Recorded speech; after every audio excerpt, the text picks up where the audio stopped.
Good morning, everybody. It's Dr. Vibe here, host and producer of the award-winning Dr. Vibe show, the home of Epic Conversations.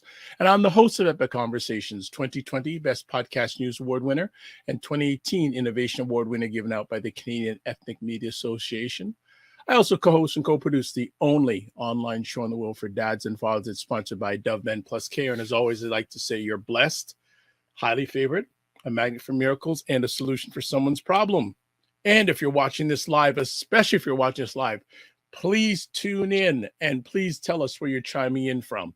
So before we do some other things, let's get to some, I'd say, Morning Vibe Monday business. So as always on Mondays, the Morning Vibe Monday today is sponsored by the Macmillan Group, providing mortgage solutions, one client at a time since 1999, buying, refinancing, or investing. Call them in Canada, 905-813-4354, US 904-586-5636. So they have been a Monday morning staple for a long time, a long time. Big announcement. The Morning Vibe is now right here, right now, broadcasting on Instagram. Yes, we are broadcasting live on the gram, as they say. So, new year coming up, but we already hit the new year ahead of time. So we're broadcasting on Instagram. So we're broadcasting on about 6 or 7 different platforms. I just want to give you the rundown. On Facebook, we're broadcasting on the Afro-Caribbean Business Network site. Also on the Dr. Vibe Show site on Facebook. We're also broadcasting on Ryan's LinkedIn site. We're also broadcasting on the Dr. Vibe Show X timeline. We're also broadcasting live on the Dr. Vibe Show YouTube page. And we're also broadcasting on David Archer's Facebook page. And we're also broadcasting on now the Instagram page of the morning, not the Morning Vibe, the Dr. Vibe Show. So for those people who are watching on Instagram, we are probably only be able to broadcast for about an hour. So really the best way to catch the Morning Vibe is, well, I'm going to be biased, so I'm going to do it right now. Please subscribe to the Dr. Vibe Show on YouTube and hit the subscribe button. And also follow the Dr. Vibe Show on Instagram, Facebook, and LinkedIn.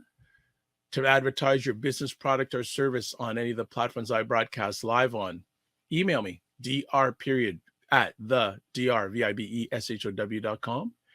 And also, finally, join the Morning Vibe Discord group.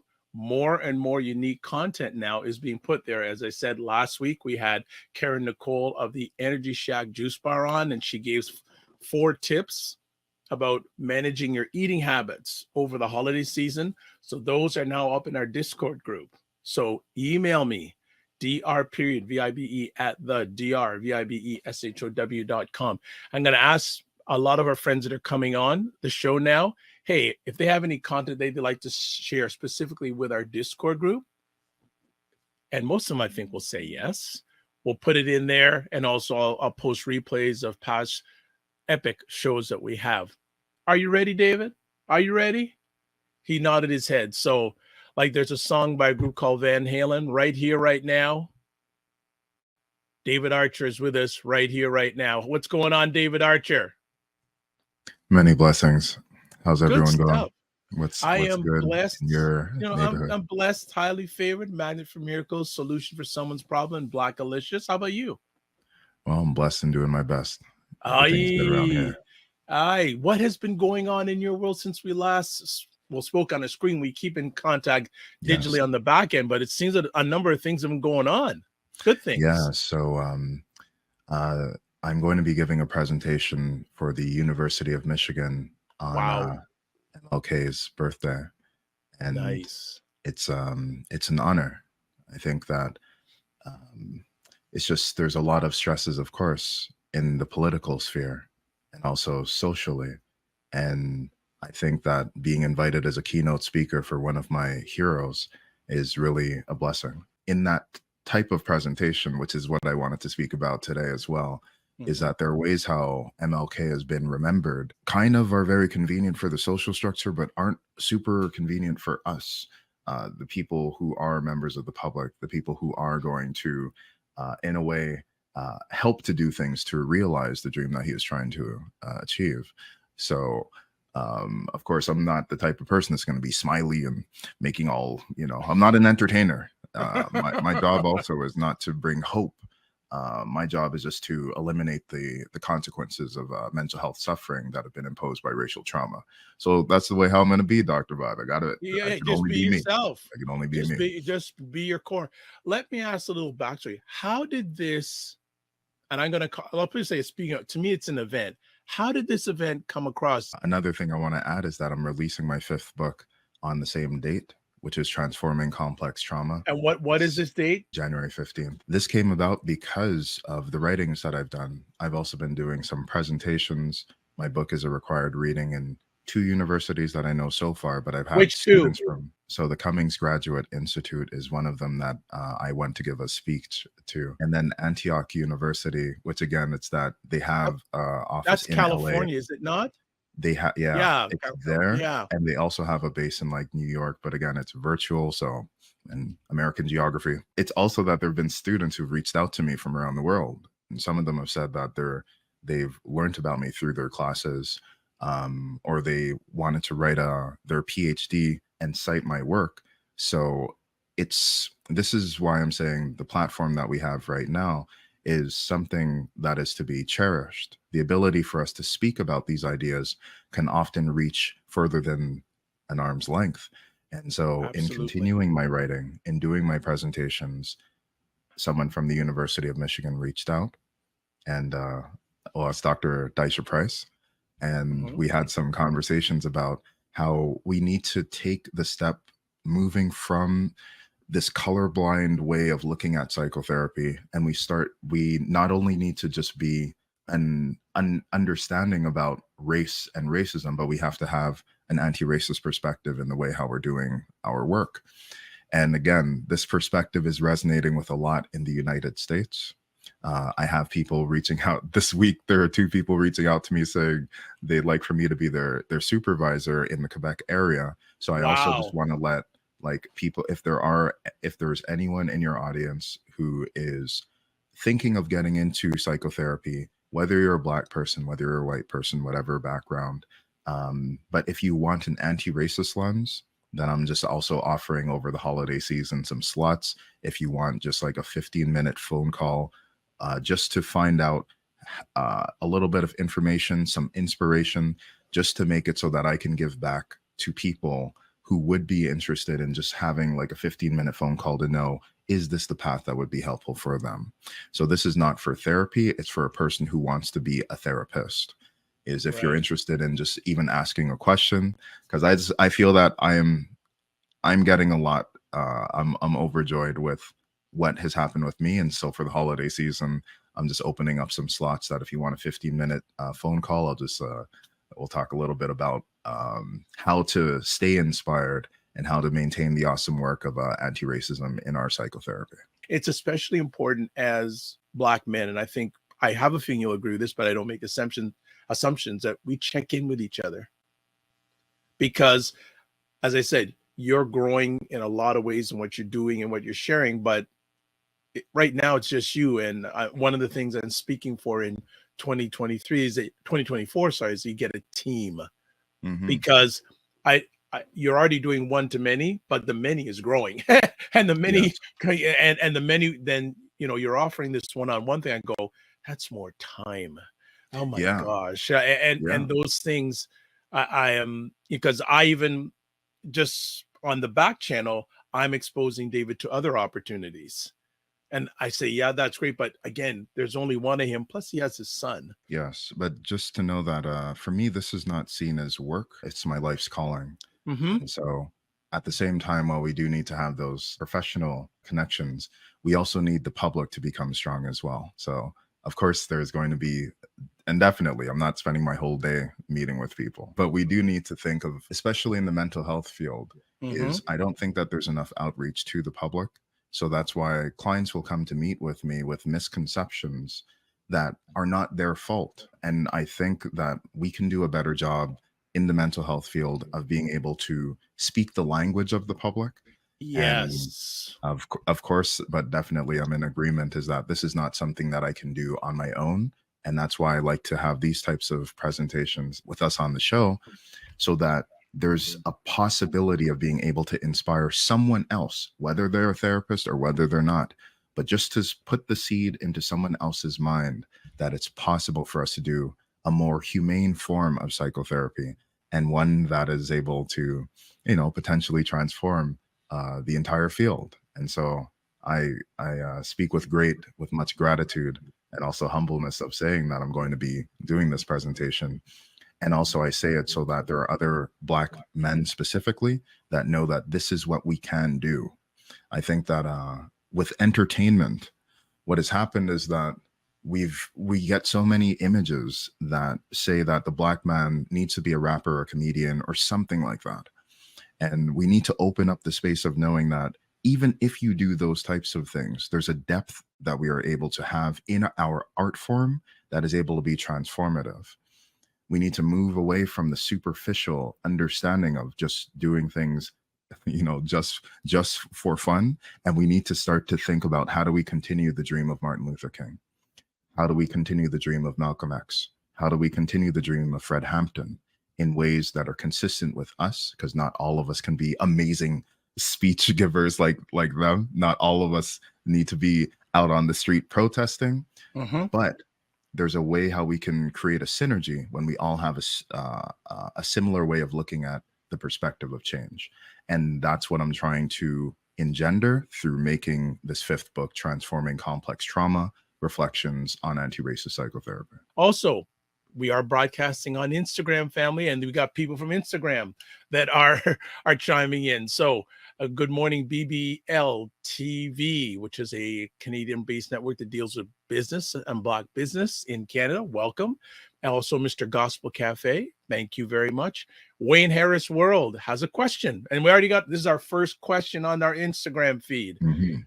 Says, I have a brother that has a BSW and bachelor sociology. Yeah, or sociology. Should he go for his MSW? I mean, I'm biased, right? This is what I do. So I'm going to say we need as much help as we can get. We need awesome people to do this type of work. So if there's an interest, because the work is also not for everyone, though. Let's also say that as well. We need more people, but just to know, although I may make it look easy or make it sound easy sometimes, it does take some work to be able to do this. It takes a dedication to being able to study about human psychology. It takes a dedication to also be able to sit with other people who are experiencing suffering. But I will say I'm super biased. I have an MSW, I have an MFT, and I think this is an awesome way to be able to have a work that is fulfilling, and also fulfilling not only for the person who's doing it, but also for the general community. Because every time that I, like sociology, no disrespect to you sociologists out there, okay? But it's just, I feel that, because I took a few elective courses in it, but I feel that I need that heart-to-heart talk is super important. For example, last week I was speaking with one of my clients who is a man, and we were talking about the difficulties that was experienced because there was a miscarriage in his family. And I spoke to him about how important it is that I, as a man, am speaking to you as a man, and that men don't always have spaces to be able to speak. They only always have spaces to be able to speak about these types of situations. And while having a sociological lens, if we're looking at the wider spectrum of things, that is helpful.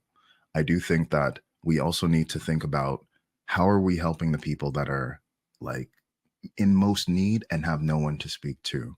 So we need everyone to do it. I do think that there are people who are in professions that can also spread the lens of anti-racism, but I'd recommend an MSW only because this is something that can help a lot of people as well. I do think a lot of people can benefit from knowing that there is a therapist who's going to see them as a whole person.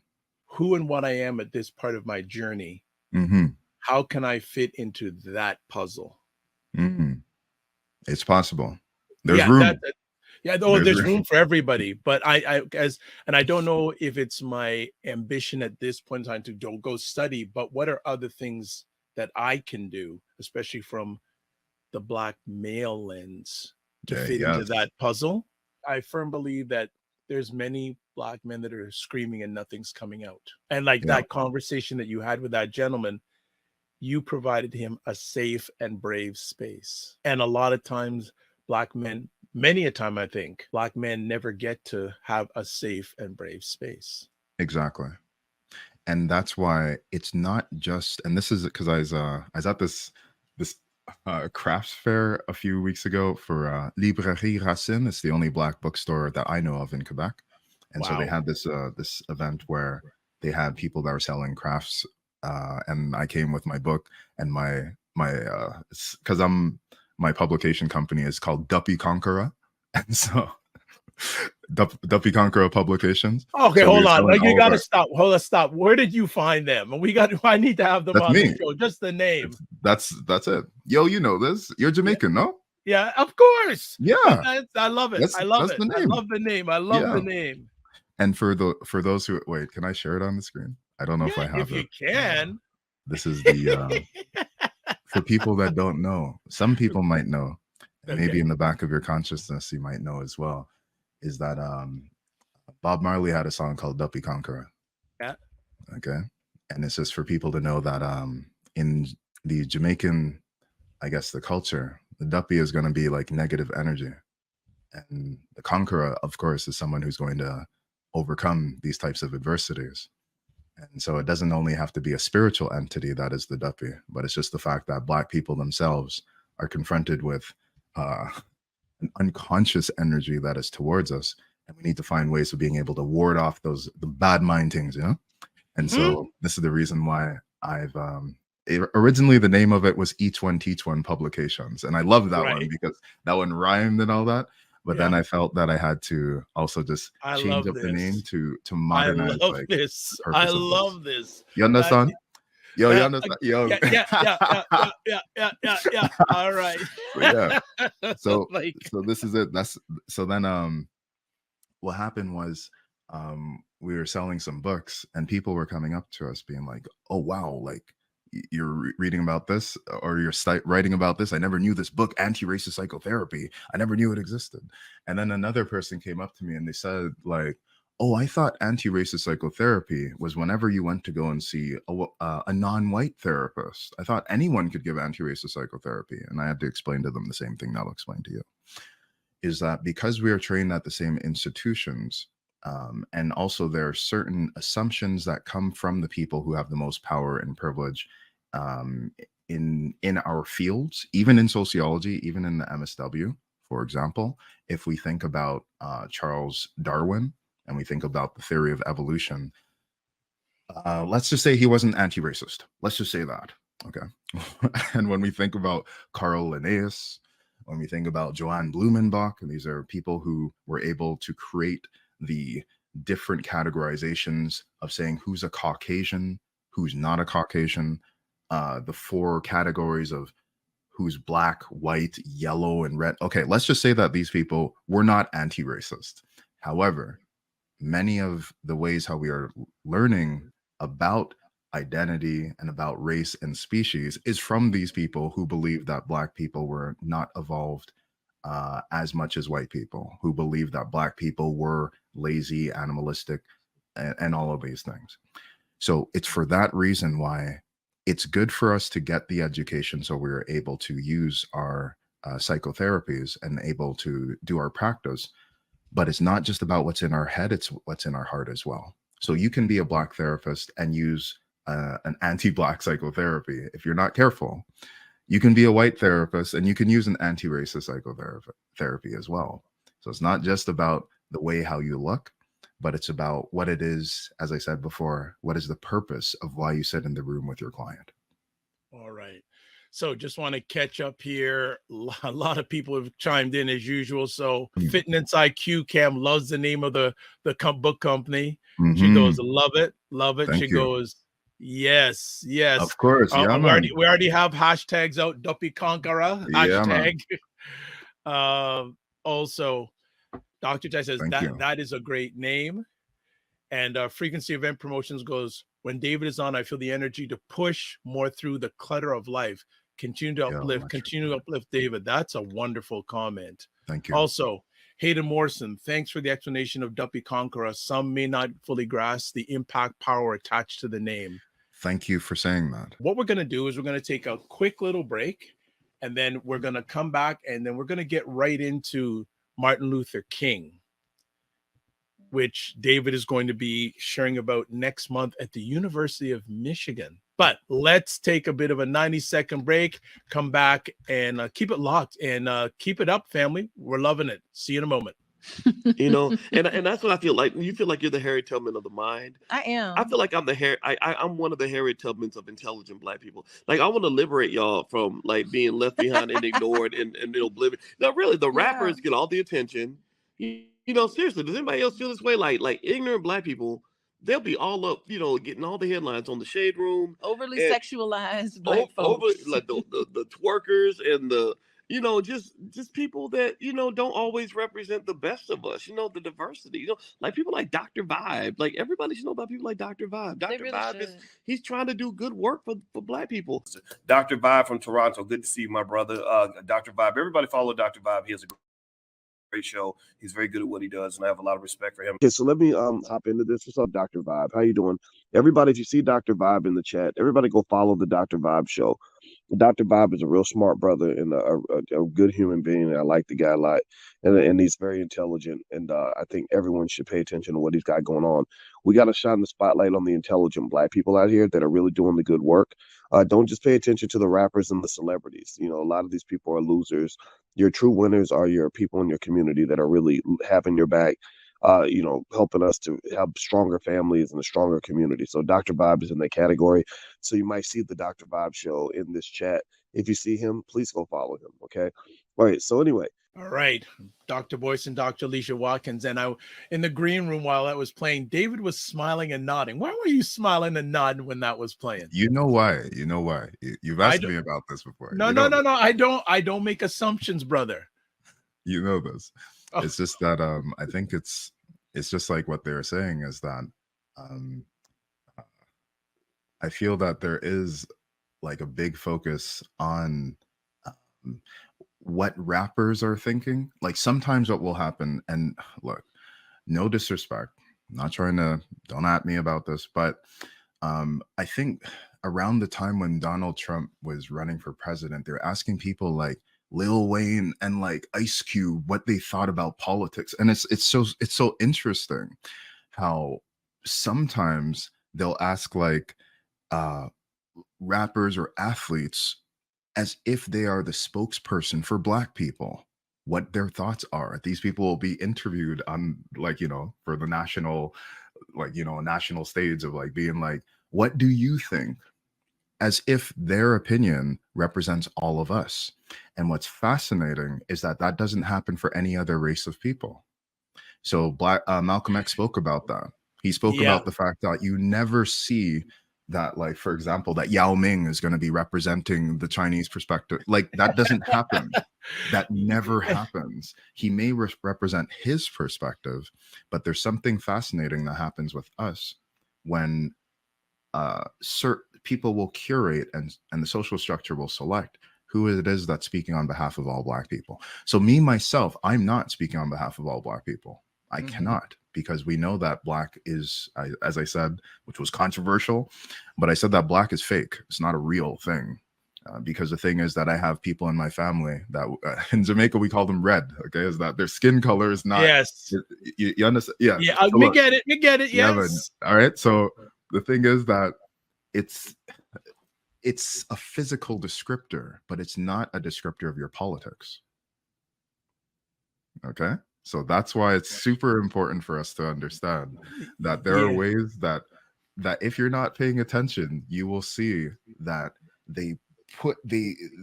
it's possible for them to then say, if this Black person is saying it, it means all Black people are saying it. But the same thing doesn't happen for everyone else. I would much rather prefer that they say that MLK has the perspective of all Black people because he's there for the interest of all Black people, or even Malcolm X.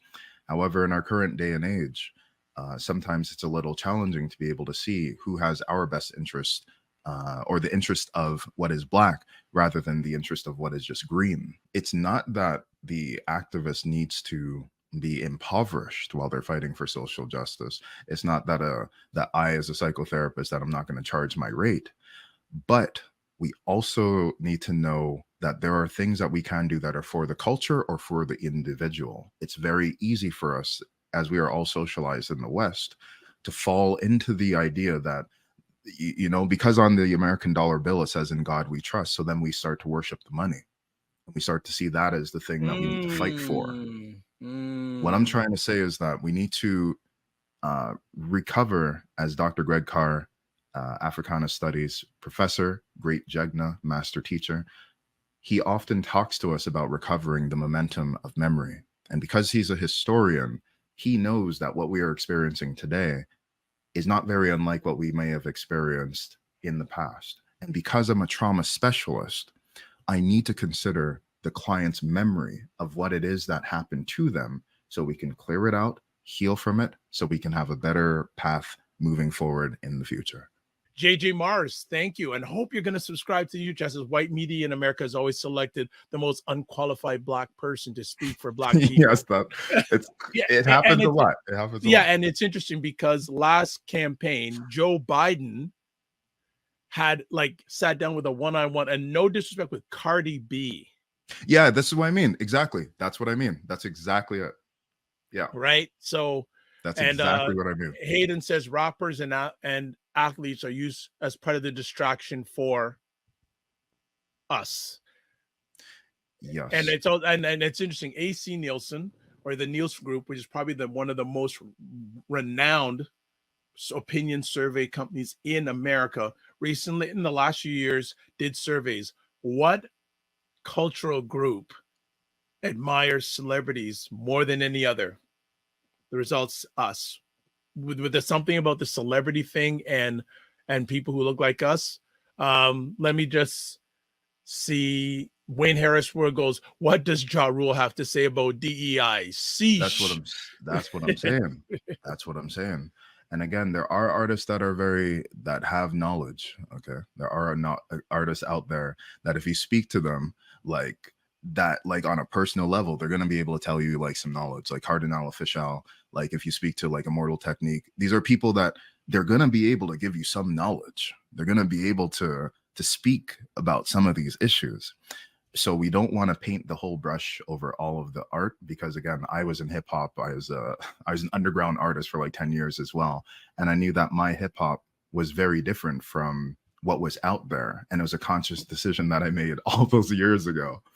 So, but it's just what happens is that many of the times when they're speaking to the Cardi B's and they're speaking to the people that have the most influence now, a lot of the people who have the most influence now are so rich that they're not really in touch with the needs of the public. And so this is the reason why, as a person, my job is really to keep my ear on the street and to speak to the people that are impacted the worst by what the social structure gives to them. So the people that are traumatized the worst oftentimes are traumatized because of their identity, which is why you need to have an anti-racist perspective. They're traumatized because of their sexuality. So we need to be, again, allies of the LGBTQ. They're traumatized because of their religion, which is why, with what was going on in Israel right now, many of my Middle Eastern, Arab, Muslim clients, they were coming to me saying that, we need to talk about these things.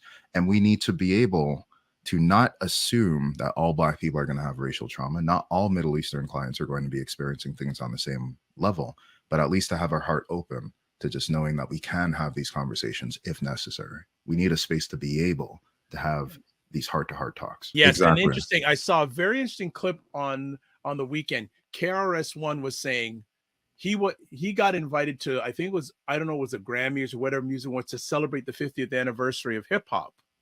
And he said, no way was he going. He says, what happened to the other 49 years? That's what I'm saying. Right. He's saying, oh, you invite me for the 50th? He says, no way am I going to. He says, they pay attention to me for 49 years, and all of a sudden you want to pay? He said, no way. Also want to say good morning to the Energy Shack Juice Bar. Welcome, welcome, welcome, who gives great tips. Scotian with Devotion says, God bless you and David. Grand rises to you both. Happy holidays to you and the loved ones. Thank you so much. And Moses.Son42 says, the teacher, the great decision. Let's get to MLK. Sure, but So, I think we've whatever been you want to speaking talk about MLK, let's roll into that. we've been speaking about him this whole time. All right. This is the thing, is that I look at our conversations as a circular. So I'm always talking about the issue. It's like my clients is that sometimes they'll come to me because they want to treat their anxiety. And then in one session, they're talking about stress at work. So they're still talking about the anxiety. And sometimes they'll talk about stress in the relationship. So they're still talking about that anxiety as well. I think we need to think about the interrelated aspects of things.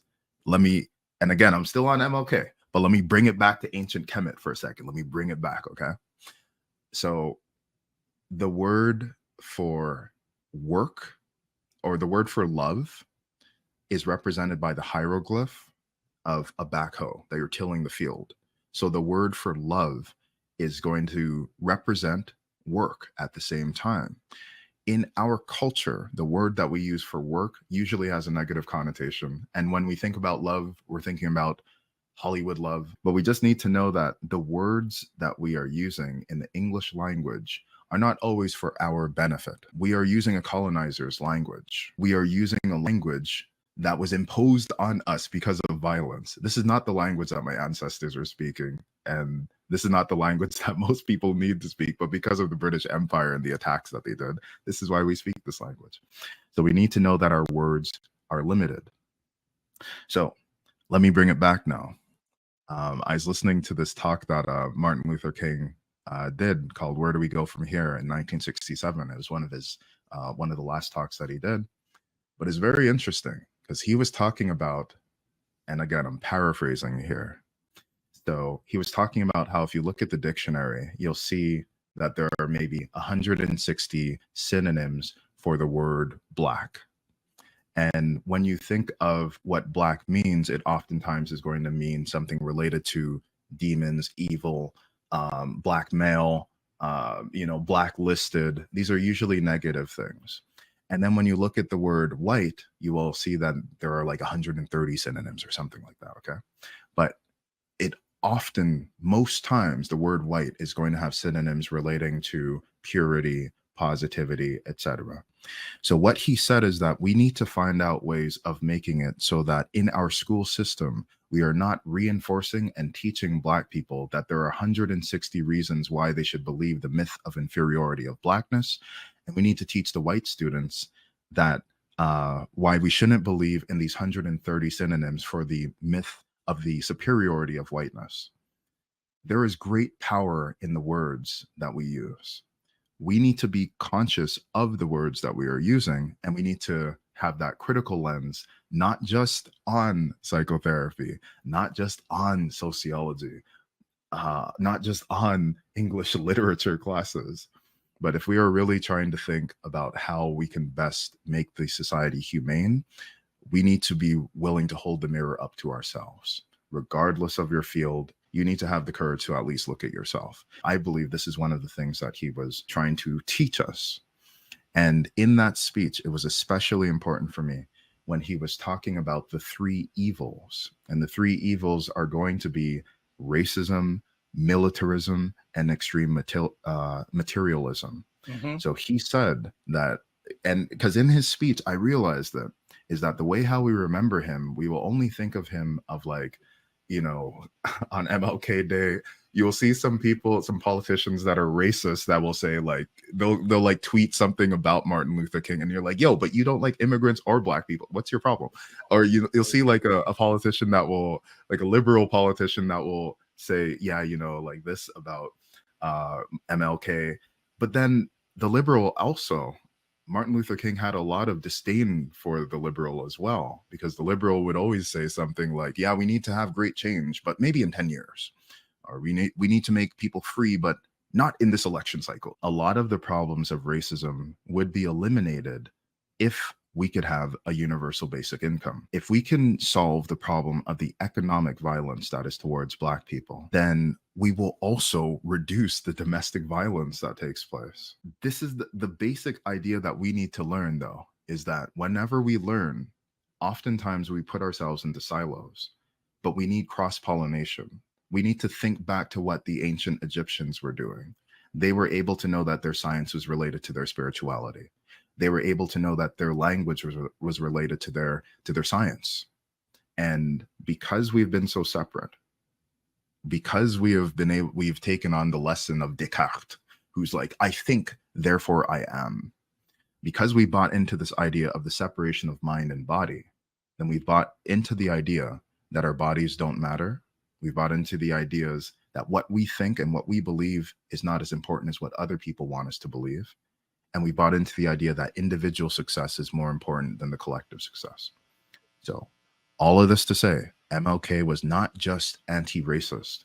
He was also anti-colonialist. He was anti-war. This is why they didn't like him, and he was very unpopular around the time. And there's a lot of hypocrites out there who post and tweet about what he'd say, but really wouldn't like him if they were hearing what he was saying in the 60s.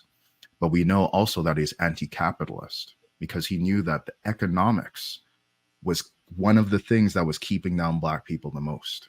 And when they used the boycotts, that was an economic intervention, and it was able to make it so that there were changes. So we need to remember him in a different way. And what I'm trying to do is just to help people to know that the spirit of Martin Luther King, that idea, it exists within us, but we need to honor him and remember him in the context that he found himself in. We need to be awesome trauma specialists, not only for the suffering that is in our mental health, but also in the way how we decolonize our memory relating to the people who did have the spirit of change, and know that the spirit of change is within us as well. Well, Scotian with the Potion says MLK was a pawn and tried, but was too humble in those crazy times. What are your thoughts about that comment? Well, I don't know what this person's talking about, so I can't speak specifically to what they're talking about. But what I'd say is listen to his speech. Listen to the same speech that Where Do We Go From Here in 1967. Listen to his speeches and when he's talking about the Vietnam War. Don't only take a tweet from a conservative politician who's they're only gonna say, I have a dream on MLK Day, then the next day say, this is why we need to incarcerate Black people. Like, come on. Like, what we need to do is just think about, like, listen to his speech, and you're going to hear that around nearing the end of his life, when he and Malcolm X actually had very similar perspectives. And I know, because we oftentimes will think, well, Malcolm X was the radical one and MLK was, and it's just that the non-violence that MLK was talking about was so threatening that he was assassinated. Okay, so the thing is that humble? Like, imagine that a person's like, yo, we got to be non-violent, and you're gonna say that, yo, he's like, so this is why I don't fully understand what they mean. Maybe they don't mean it in this way, but I just need to say that this is how strong his love was. This is how strong Malcolm X's love was. This is how strong they loved our people, is that people saw them as a threat. This is how much they cared for all of us. And so we need to think then that maybe the solution is about, and what he talks about is that there are too many people who separate power from love. And so the oppressor, to some degree, they have power, but there's no love, which is why they cause us harm. There are some people that have, like, this activist part of them, that they have love for our people, but they don't have power. So they end up burning out because they don't have enough support. So the only transformative way of being able to get us out of this mess is to have both. We need to have love that is also power at the same time. And what happens when we have a powerful love? What happens when we're able to know that the power comes from the community, the support, everyone who is in the background that you don't know about for MLK? What happens when we think about that love of making it beyond just the individual? I think it has the impact to cause the ripple effects to the point where we're talking about MLK today. Hayden goes, if anti-Black racism is eliminated, who would be most hurt, disadvantaged? Let me explain it in this way, is that it may seem, because I'm an anti-racist psychotherapist, it may seem as if racism is the most important thing. And that's one of the difficulties of being an anti-racist, is that by virtue of me saying that we need to deal with this, I'm emphasizing the problem. But I'm going to be honest, is that racism, sexism, all of the heterosexism, these are just tools to make it so there are differences between people, of saying who is stronger than the other, who can exploit the power of others. And all of these are just tools of the economic system of capitalism. Capitalism is always going to say that there's a culture, there's a certain group of individuals who has more power than another person. As Martin Luther King was trying to say, is that we also need to solve the problem of militarism. Because as much as we can say that like racism is a problem, which it is, poverty is terrible, and it's terrorizing every community in the United States and in Canada as well. And we don't talk about it. It's terrorizing the indigenous people. And also it's that the constant wars that we have towards other people, towards that our tax dollars are paying for, are also causing the poverty in other countries as well. So we need to not only critique just racism, but also the economic system, because the economic system harms the greatest amount of people. But we also need to think then about the militarism as well, that the violence that our country has towards other countries, the enabling of violence that our country does for other countries, these things make it so that immigration, people are like, yo, my country is under attack, I'm going to come to your country. Then they come to this country. Then we say, why are you invading our country? They're like, yo, because you're attacking my country. And so then we mistreat them based on racism and xenophobia. And so then the cycle continues. So this is why you can't just have an approach that's going to resolve the problems of anti-Black racism without also taking into account, how do we make it so that poverty is eliminated? How do we make it so that we are at peace, that we are not attacking other countries, that other countries are not attacking us? And how do we make it so that we all see ourselves as one collective family at the truest nature, not at a superficial level, but at the depth of knowing that it's not just mind, it's not just body, but it's the spirit of who we are able to be. Got it. Fantastic. So I just want to give you some insight on interesting conversation going on Instagram between Scotian with the Potion and Dr. Tachi. So Scotian with the Potion says about Martin Luther King, he led people not to fight back and submit. He also says Malcolm X brought the reality. Dr. Tachi says, Dr. Dr_Tachi on Instagram says to Scotian with the Potion, I'm not sure that nonviolence is always submission. Sometimes it's a greater act of resistance. And Dr. Scotian with the Potion comes back and says, not in those times. It was a wrong approach. He had the right direction though. Oh, wow. Okay. So I guess you're saying, look, everyone is entitled to their opinion. And actually, I'll just leave it at that. You're entitled to your opinion. But just know that you may not necessarily have read a lot about Martin Luther King. We need to just know that nonviolence, because what's interesting is in that same speech, he was talking about how the UAW was able to get General Motors to do something that they didn't want to do. The UAW had one of the biggest general strikes in history. And what's fascinating is that the UAW did that this year. They did the same exact thing in his critique of racism, militarism. These are the same exact things that we were talking about today. He was critiquing like that we are a thing-oriented society rather than a person-oriented society. So what he is saying actually is timeless. Non-violence just means that rioting is not the solution on its own. We can't just say we're going to overthrow the government and fight with guns because the guns were outnumbered. We need to find out ways of being able to organize, is what he's saying. So I think we need to think deeply about the strength of community. And if it is that we are only going to use violence or anger as the driving force, again, this will just lead to burnout. It'll lead to seeing rage as a virtue. And to tell you the truth, if we look at it in those ways, you will only be able to get a small amount of support, because once that rage starts to dwindle, once that anger starts to fizzle out, then those allies will just be fair weather friends and they'll disappear. But we know that Martin Luther King, when he's speaking about nonviolence, he was talking about the strength of us being able to love and to organize. And this is why his message ripples. Wonderful. Wonderful. Let's continue on. So J.J. Mars says, many whites love to praise MLK since he's been dead. But when he was alive, he was well hated by most of the white establishment. That's true. But also by And- Black people, too. We need to remember that as well. There were a lot of Black elite who didn't like what he was saying. Yeah. Because it was rocking the status quo. Yep. You know it. Right. So Dr. Tacho says it's interesting we see non-melanated people going to Thailand, Mexico, etc. as expat, and no one accuses them of wrongdoing. In other words, they're doing the quote right unquote type of immigrant. Yes, exactly. And then Because- also she yeah. says, David, what you're talking about is also what Bell Hooks outlines in Salvation, Black People in Love. You got it. Yeah. Bell Hooks was also talking about this. Yeah, and Bell Hooks wrote the reason many Black movements were not as effective was because they lacked a love ethic. Exactly. And so when you listen to Martin Luther King, you realize that many people after him were echoing the things that he was saying, because there's nothing new that's under the sun. But Bell Hooks, of course, was a revolutionary feminist, and she was able to help to bring out the importance of the gender dynamics that exist. And at the same time, Martin Luther King also, like, these are people that took the nonviolence approach.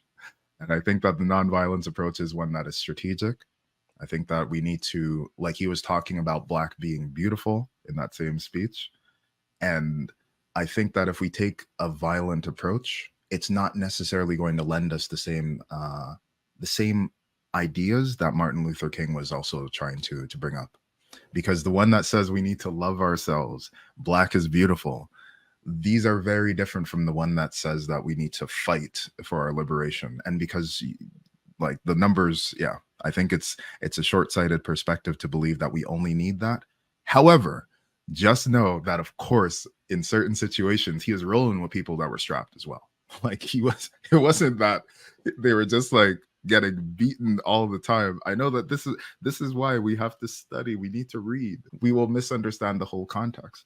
But just know that he was well supported by the community. A lot of the changes that have happened were not just because of the appearance of people, just because they're Black or just because they're white. We need to know that it takes all of us to get us out of this mess, because anti-racism is related to anti-colonialism, is related to anti-poverty. And there's a lot of poor white people in the United States as well. And in Canada too. And in Canada, that's true. Absolutely. 30, 40, 50 years ago, poverty looked like us. Mm-hmm. The face of poverty has changed. Mm-hmm. And the responses to it have changed. On our Saturday night conversation, primetime Saturday with Aisha and Lala, that you hear more non-melanated people saying, don't take that, you're taking my job. Yes. Like it's their own, and they're feeling what a lot of us have gone through for hundreds of years, and they're saying that's my job. Well, did you work hard to get it? No. Then if someone who doesn't look like you has done the work, why are you saying it's your job? I'm not saying, I'm just saying. Yeah. As much as you've read about Martin Luther King, how do you feel he would respond to what's going on in today's Black environment? So he'd be saying the same thing as he said back then, because some of the problems look new, but they've just been magnified. Certain organizations believe that, let's use a broad word, entertainers are the spokespeople for all of us. And again, that Nielsen survey saying that out of all groups of people, Blacks emulate celebrities more than any other group. Mm-hmm. What do you think he would say to that? I don't know what he would say. And so I can only say what I would say in this situation, is that there's a possibility that we can end up victim blaming, and we can say that Black people, why are you guys doing this? Black people should not. And I can come from a shame-based answer. But I also need to, because I'm also trained as a family therapist, we need to think about systems. I need to actually bring my shame-based answer to the system that creates it in this way. Is what is it that causes Black people to be thinking about celebrities in this way? What causes that? Is there a force that impacts Black people Media more than other people? Exactly. So we need to bring our criticism towards that.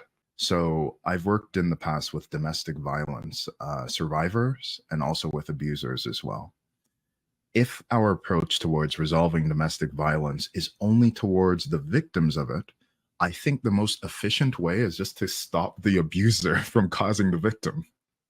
This is the most efficient way. Instead of us being like, okay, woman, you got to do this. And there's men as well that are victimized. But if we're like, oh, woman, just do this, protect yourself, don't wear this, go outside with friends, blah, blah, blah, blah, blah. Yo, if we just say, okay, new rule, we're going to make it so that we have a society that is going to change the way how masculinity or change the way how power is seen as important.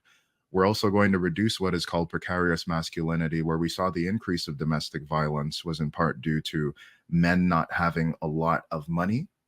So if we have that economic thing handled, we are going to reduce certain forms of aggression and stress, where then people aren't going to have to take out their weakness on people who have less power. So what I'm trying to say is, instead of us only looking at the response that a victim has, because a Black person has there's no other choice they're going to have if all they're presented it with is one option. So we got to think, who is the person who is limiting their option? And then we need to bring that same energy to them. How do you feel today's Black environment would respond to Martin Luther King if he was alive today? I believe that in this age, there are some Christians who might be listening to this, okay? If Jesus came back, I don't know if people would actually believe him. And also, he wouldn't have like an Instagram following. Like, you know what I mean? He wouldn't have as many likes. He'd be walking on water and people would be like, yo, it's fake, it's AI generated. Like, you know what I mean? Pizza is more popular than kale. The thing that is healthiest for you is not always the thing that is always like brought out to the forefront. So this is the reason why we need to do our research. Opal Inspire says, yes, excellent point. The aggressor also needs therapy also. Yes. My therapy is called anti-racist because it's not only that it eliminates the mental health consequences for those experiencing racial trauma, but it has a way of being able to extract the racism from the white person as well. So I've had some clients and some therapists who, it takes a lot of courage for white people to do this though, but they would come to meet with me because they noticed that they were having racial reactions to their clients and to their consultees. What I use to help people with the experiences of being victimized is what I use to help people to release the experience that has caused them to become an oppressor as well. Because it's white people too that have been victimized by racism. In fact, I think white people were the first victims of the racism. We look at immigration quotas that used to be there in the early 20th century, and many of the people who today would be white were actually excluded from Canada and excluded from the United States. Then after, in order to justify colonization and racism, they had to expand it out. Because again, if all the white people who were oppressed were to be like, yo, this poverty thing sucks, this thing is not fun. And if all the Black people who were like, yo, this racism thing is not fun, and if all of the people came together, we would realize that we outnumber the racists. Can I talk about the book? Absolutely. Please do. Yeah. So the thing is that, if you like these controversial topics, then you might be interested in this book. So let me share it on the screen. This book is called Transforming Complex Trauma, Reflections on Anti-Racist Psychotherapy. Again, if you enjoyed what I was speaking about today, it's that I wanted to make a book that would help people to digest the theories that are in my previous book, and to make it so that we can look at mental health, the healing of mental health, as being a revolutionary act. And that it's not only just for Black therapists, not only just for anti-racist therapists of all races and backgrounds, but for revolutionary therapists. And the way how I describe a revolutionary therapist is someone who's looking for transformative change, someone who wants to find out, how do we make it so that we are fully aware of the context we find ourselves in, but also knowing the tools to help people to get them out of that context. So there are clients that meet me, and I'm in Montreal. People meet me from all backgrounds, identities.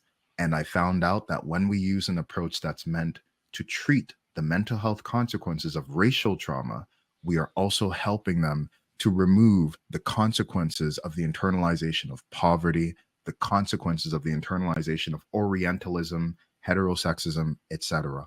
And so keeping it in line with Martin Luther King's idea that we have to deal with the triplets of racism, materialism, and militancy, we also need to find out ways that we can heal the whole person, keeping in mind the mind of the client, the body of the client, but also the spirit of change that makes it so that they meet with us in the first place. And this is the work that I want to share with the world. When is the book out? Martin Luther King Day. You'll be able to, Fantastic. yeah, if you want to support billionaires on Amazon, you can buy it on Amazon. If you don't, then go to your Black bookstore and ask for the book on January 15th, 2024. And if you Wonderful. want to support, like, you can go to any library and ask them about my work, because if you're able to do it, you can help to inspire someone else. And there are listeners here who might, there's a person in Colorado.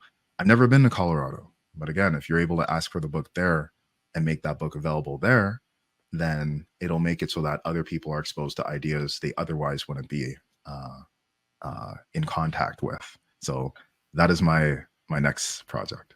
Thank you. All right. David, as always, thank you for helping the Morning Vibe take it to the next level in the new Thank you. in this year and continuing it in the new year. We will definitely be talking before this year is out, because there's other things I'm suggesting that you pursue. And yeah, nothing else. That's it. And most importantly, blessings to your son. Thank you. Many All right. blessings to you and your audience. And I know, right everyone. back at you. Make sure you just don't manage your time, manage your energy, and make sure you give yourself grace. Frequency Event Promotion says, big up David Archer. Right back at you. Absolutely. Frequency Event Promotion says, great show. Thank you. Thank you. Thank you. So we will be in touch, especially if you stay on after we've done. All right. God bless. For Peace sure. well. Keep the faith. Peace. Good stuff. All right, everybody. That is Mr. David Archer. Absolutely. And there's his contact information there. You can watch replays of the Morning Vibe Show at the Dr. Vibe Show on YouTube and Facebook. Afro-Caribbean Business Network on Facebook and YouTube. Ryan's YouTube and LinkedIn channel. Make sure you subscribe to the Dr. Vibe Show on YouTube and hit the notification button. Also, follow the Dr. Vibe Show on Instagram, Facebook, and LinkedIn. If you want to advertise your business, product, or service on the Dr. Vibe Show or any of the platforms, email me, dr.vibe at the drvibeshow.com. And then join the Morning Vibe Discord group, where maybe I'll ask Dave to see if he wants to put anything in there for our family that isn't accessible generally. We'll see. But email me, dr.vibe at the drvibeshow.com. And this was the first broadcast of the Morning Vibe on Instagram. And it's still going on, which is wonderful. The whole bit. So another platform, that's another special thing. Now, personally, I'd rather have you guys watch via YouTube, but that's okay. Anywhere you can access it, we'll take it. So let's finish off with this. Live your life as a dream. If you can dream it, you can make it. Sometimes you have to get small to get stronger. Block assumptions and aim bigger, aim better, aim higher, aim wider. Love, faith, and respect. Remember to give yourselves grace and don't just manage your time, manage energy. We'll see you on Friday. And if any of you want to come on Friday, message me. Would love to have you on. And we just like to do a jambalaya end of the year conversation. All right. God bless. Peace. Well, keep the faith. Walk good. We'll see you.